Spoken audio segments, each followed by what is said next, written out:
So for Ekapada flying splits, the hand and elbow positioning is everything, and it's a little funky. One elbow is out, one elbow is in. So come back. Your elbow that is out is going to be your shelf for your leg. Your elbow that is in is your shelf for your body. So we need some massive internal rotation for the elbow. So we're going to try to push it into our pelvis, right into the bone, and then the other arm comes out. So you're slightly in this curved space. In advanced training, we actually call this coiling. Yeah, it's a coil. Which this coiling position is something that comes up whenever you throw, whenever you swing, whenever you jump, sprint. It's something that actually really helps you optimize your strength, is this side compression. You have all these muscles on the side of your core that you can access when you create this coiling posture. Yes, so to tap into our coil a little bit, as we bring the elbow down, you're gonna try to like flex your bicep, and then we're squeezing the side body, pulling down and in as hard as you can. So that's activating the lat and the lower back to squeeze everything together, because this is what's supporting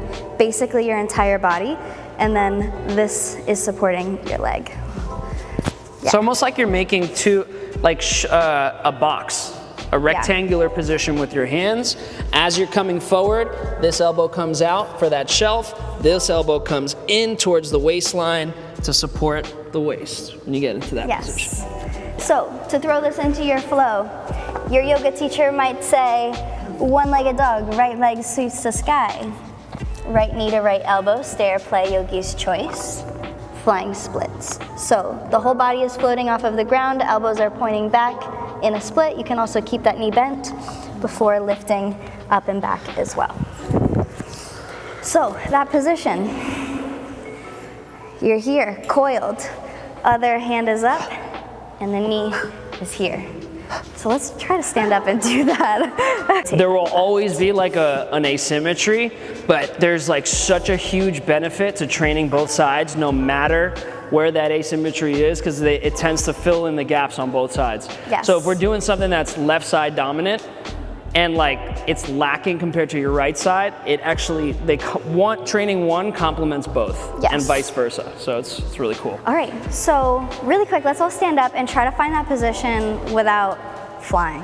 So we're gonna coil with this side, meaning we have a slight side body bend, and then like you have a weight in this hand, you're pushing up, flexing the bicep, and your elbow is gonna be tucked into your pelvic bone, so you have some crazy rotation. Other elbow is up, hand is slightly turned in, elbow is a little out wide, not too wide. That leg is gonna lift up, and we're gonna push the knee into the elbow. Yeah, that's actually really good drill. So if this position feels really weird to get into while standing, it's only gonna get harder once you get on the ground. Yeah, straight up. Yeah, no cap. So what you can do is practice this weird ass standing position if you can remember how to get into it. Coil, elbow to hip, other leg out, pull everything out and open. So we'll go right leg is going to float and fly. That means the right elbow bends out, the left elbow squeezes in. So you'll start with both hands pointing forward. As you begin to shift forward, the right elbow bends out wide and the left elbow bends in. Yep, exactly. Other elbow is gonna bend in. Yes. Chest comes forward, beautiful. Now to lift that leg up, you have to squeeze your back butt cheek. Think when we did that airplane pose, if we don't squeeze this back glute, that leg is not lifting up. So the butt cheek has to fire off to lift the leg.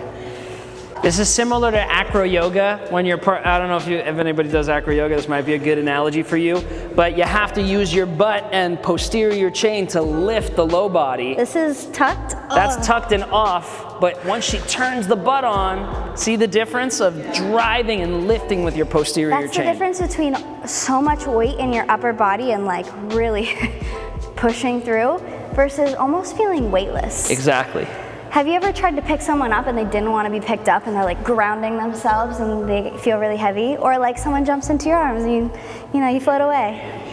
One is carrying your weight and the other is staying super grounded. We want the lower body to carry its weight, which is a great segue into our handstands. So if we want to play around with this a little bit more, maybe one more each side if you want to give it a try.